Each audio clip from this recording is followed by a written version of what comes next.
बिस्मिल्लाहिर्रहमानिर्रहीम। मेरा नाम मोहम्मद इस्माइल है और मैं मियाँ वाली का वैसे रहने वाला हूँ। अभी वाक़ एंड में मेरी जॉब है। ये मेरी सिस्टर का मसला था मोरों को और इनका ना, तो हमने बहुत सारी जगह पे इलाज करवाया है।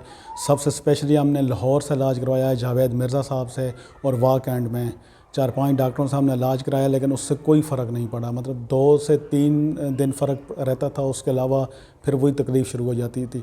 हमें किसी ने CPT का बताया है, डॉक्टर आमिर शहजाद साहब का, तो अभी हम उनके पास आए हैं। तो इनके सिर्फ 6 सेशन होते हैं, 6 से ज़्यादा सेशन नहीं करते हैं।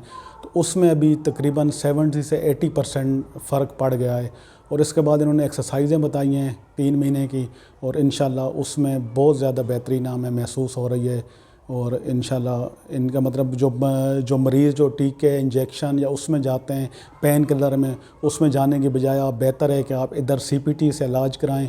ये सबसे बेस्ट इलाज है जो मैंने देखा है। पूरे पाकिस्तान में हम घूम फिर के इन्हीं के पास आए हैं और यहाँ पे हमें बहुत अफाका हुआ है।